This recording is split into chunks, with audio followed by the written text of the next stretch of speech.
Nessa aula, nós vamos trabalhar com a avaliação e o entendimento da matriz de confusão que foi gerada pelo algoritmo Naive Bayes. Então aqui nós temos aquela matriz de confusão que nós fizemos, tem os dados aqui e vamos primeiro avaliar esse percentual de acerto. Então ele deu 41% de acerto. Agora nós temos que fazer aquela avaliação se isso aqui é bom ou é ruim.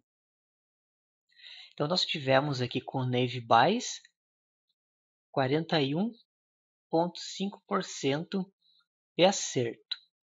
Essa tabela aqui, esse slide aqui é o mesmo que nós vimos lá naquela divisão da base. Então nós temos que fazer algumas avaliações. A primeira delas, não sei se você está lembrado, que é para você analisar o cenário. Ou seja, será que esse valor é bom ou é ruim? Então, é aquela ideia que eu comentei naquele vídeo, se para um sistema médico, talvez um valor bom seja 100%. Aquela ideia de recomendar um remédio errado, por exemplo, para um paciente. Então, essa aqui já é uma análise mais abstrata. A segunda seria você fazer ali uma estatística, ou então você analisar tuas classes. Então são três classes.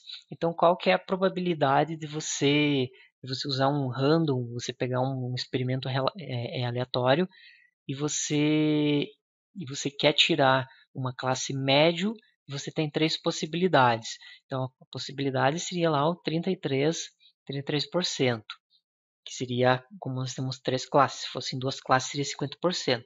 Então quer dizer que esse valor aqui do Naive Bayes, ele já está bem melhor, de 33 até 41, uma diferença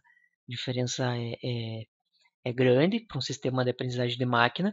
Então quer dizer que esse sistema ele já está melhor do que fazer um sistema com random. Então ele já é melhor do que isso. Agora nós temos lá o terceiro, a terceira avaliação, que seria usar aquele que é um algoritmo chamado lá do 0R, que seria que o R lá de rules, né, de regras. E o que ele faz? Ele pega a classe que tem mais registros, e divide pela quantidade total. Então vamos pegar aqui, ó, nós estamos usando, lembrando que nós estamos usando isso aqui para fazer a avaliação, certo? Isso aqui, esses 80 aqui, é só para treinar. Ele aprende com esses 80%, ele gera a tabela de probabilidade com esses 80% e ele usa esses 20% para fazer o teste. Então, para fazer esse cálculo aqui, eu vou pegar 110 registros, que é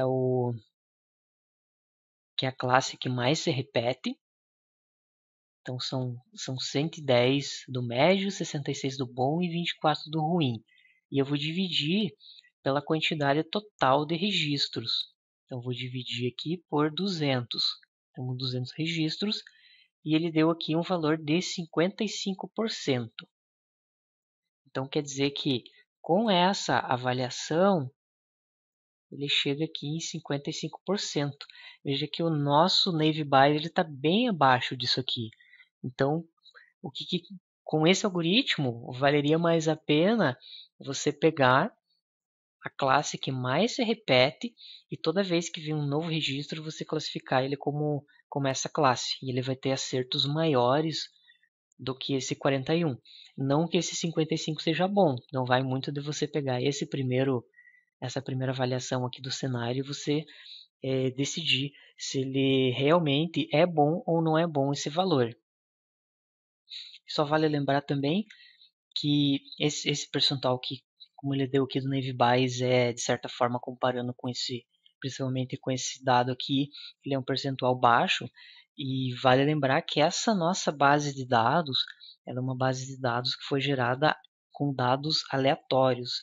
Então talvez não era muito de se esperar que ela tivesse um resultado lá muito bom. Na verdade, até talvez seria de certa forma estranho se eu tivesse grande percentual de acerto aqui, porque essa aqui é uma base de dados aleatória, não é uma base de dados real ela tem a estrutura, toda a formatação de uma base de dados real, mas ela não é uma base de dados real de um sistema. Então, foi gerado com dados aleatórios. Então, por isso que os acertos eles estão com esse algoritmo, nesse caso ele ficou baixo. Certamente, se usasse uma base de dados com os dados reais de uma empresa mesmo, esse acerto provavelmente ele seria maior. E já teria os algoritmos já encontrariam algum padrão nesses dados. Voltando aqui para a nossa janela, então eu posso analisar aqui que a classe bom é a que teve o melhor percentual de acerto com esse algoritmo, seguido aqui da classe médio com 40 e nota que a classe ruim ele ficou bem ruim mesmo, né? Ele classificou somente 2, então dos 24 registros ruins, e que ele classificou realmente como ruim foi somente 2 registros. Então aqui nós podemos já chegar a uma conclusão aqui que, que a classe ruim ele está com alguma característica que não está muito legal. Deve ter alguma característica que não está diferenciando ele.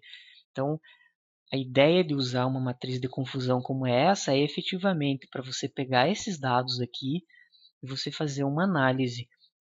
E muitas vezes você trocar o algoritmo, você tentar fazer algum tipo de correção, parâmetros nos algoritmos, talvez não resolva. Às vezes o que resolva é trabalhar efetivamente com os atributos.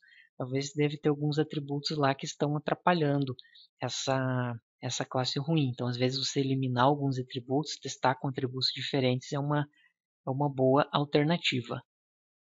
Eu vou fazer aqui mais um experimento, que esse aqui é bem interessante para a gente ver, que o que nós comentamos era sempre usar bases de dados diferentes com registros diferentes. Então, nós temos aqui em cima, está sendo gerada a base usando a tabela de treinamento, e aqui o teste sendo feito na tabela de teste. Eu vou fazer o seguinte, eu vou colocar a mesma base, tanto para treinar quanto para testar. E outra coisa que eu preciso fazer aqui, só para ele dar as porcentagens corretas, colocar aqui o 800. Então, vou trabalhar com essa base de dados com os 800 registros. Senão, ele vai dividir por 200, ele vai dar uma porcentagem bem diferente. Então, vou clicar aqui no rodar.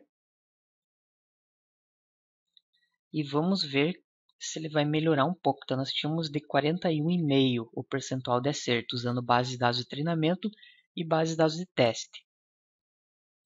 Clicando aqui no treinar e testar, veja que ele aumentou um pouco. Então, antes ele estava dando 41,5%. Aqui ele já foi para 48%. Então, essa diferença de 41 para 48 em um sistema de aprendizagem de máquina, ele é bastante grande. É uma diferença bem significativa. Então, você pode notar que você usando a mesma base para treinar e para testar, ele pode talvez camuflar algum resultado ruim que possa ter nos teus dados. Veja que agora a classe ruim, ele já deu 8, ele foi para 20. Então foi uma melhora bem significativa aqui na classe ruim. Só que como eu falei, esse aqui não é um resultado confiável de você trabalhar, de você usar a mesma base tanto para treinar quanto para testar. E com isso nós fechamos essa videoaula que nós fizemos uma breve análise sobre os resultados do algoritmo Naive Bayes. Nas próximas aulas nós vamos estar trabalhando com os outros algoritmos. Obrigado e até lá!